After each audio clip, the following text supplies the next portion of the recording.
তাহলে দোকানদার বলবে এ ভাইয়ের মনে হচ্ছে মাথা খারাপ হয়ে গেছে, এক্ষুনি হসপিটালে যাওয়া দরকার। কারণ ডিম কেজিতে বিক্রি হয় না, ডিম গণনা করে বিক্রি করা হয়, সংখ্যা করে বিক্রি করা হয়।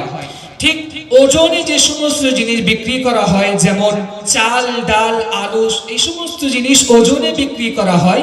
আমি যদি দোকানের কাছে গিয়ে বলি ভাই আমি ওজনে নেব না, 200 পিস আমাকে চাল দাও, 300 পিস আমাকে ডাল দাও, তাহলে সে বলবে এক্ষুনি পাগলা গ্যারেজে ভর্তি করতে হবে, মাথা খারাপ হয়ে গেছে।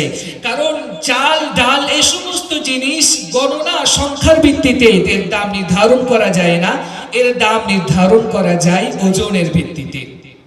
বিভিন্ন জিনিস বিভিন্ন রকম ভাবে আমরা দাম নির্ধারণ করে থাকি। ঈমান কতটা থাকলে, ঈমান কতটা দামি, এর দাম আমরা কিভাবে নির্ধারণ করব? আমার প্রিয় ভাইয়েরা, আল্লাহ পাকের হাবিব জনাবে মুহাম্মদুর রাসূলুল্লাহ সাল্লাল্লাহু আলাইহি ওয়াসাল্লাম ঈমানের দাম নির্ধারণ করেছেন। ঈমানের কত দাম, ঈমান কত দামি সম্পদ। আল্লাহ পাকের হাবিব বলেছেন, কারোর মধ্যে যদি জবের দানা পরিমাণ, গমের দানা পরিমাণ ঈমান থাকে এবং সে কিয়ামতের দিনে ওই গমের দানা পরিমাণ ঈমান নিয়ে আল্লাহ তাবারক ওয়া তাআলার সামনে দণ্ডায়মান হয়, গুনার কারণে যদি সে জাহান্নামে যাবে ঠিকই, কিন্তু ওই এক জবের দানা পরিমাণ ঈমানের কারণে কোনো না কোনো একদিন জাহান্নাম থেকে আল্লাহ পাক রব্বুল আলামিন তাকে জান্নাতের মালিক বানিয়ে দেবে। আমার প্রিয় ভাইরা, আল্লাহ পাক রব্বুল আলামিন ঈমান নামক এমন মহান সম্পদ আমাদেরকে দান করেছেন।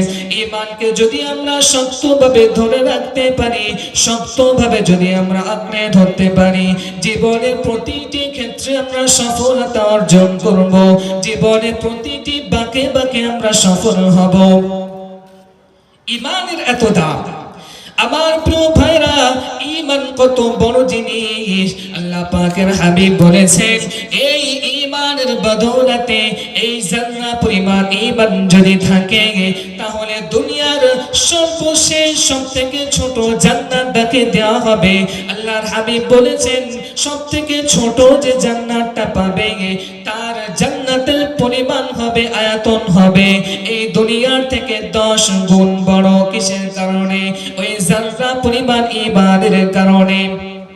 আমার প্রিয় ভাইয়েরা, বিশ্বনবী মুহাম্মদুর রাসূলুল্লাহ সাল্লাল্লাহু আলাইহি ওয়াসাল্লাম যখন কাফিরদের সামনে এই আলোচ্য ঘটনা তুলে ধরলেন যে যখন কোনো মুসলমান, সর্বশেষ মুসলমান, সবথেকে ছোট যে মুসলমান জান্নাত পাবে, তার জান্নাতের আয়তন দুনিয়ার থেকে 10 গুণ বড় হবে।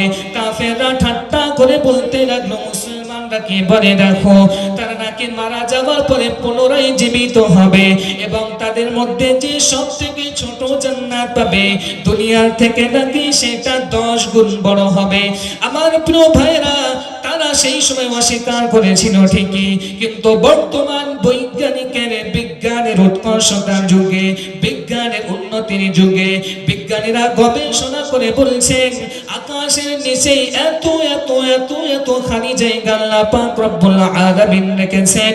যদি কোনো বান্দাকে আল্লাহ পাক রব্বুল আলামিন দুনিয়ার 10 ভাগের থেকে বড় জান্নাত না দিয়ে, প্রত্যেকটা বান্দাকে যদি আল্লাহ পাক রব্বুল আলামিন মহব্বত করে 1000 বড় গুণ যদি জান্নাত দেন, দুনিয়ার নিচেই যেই জায়গা আছে এই জায়গাটা সামান্য পরিমাণও পরিপূর্ণ হবে না। জোরে বলা যাবে না সুবহানাল্লাহ।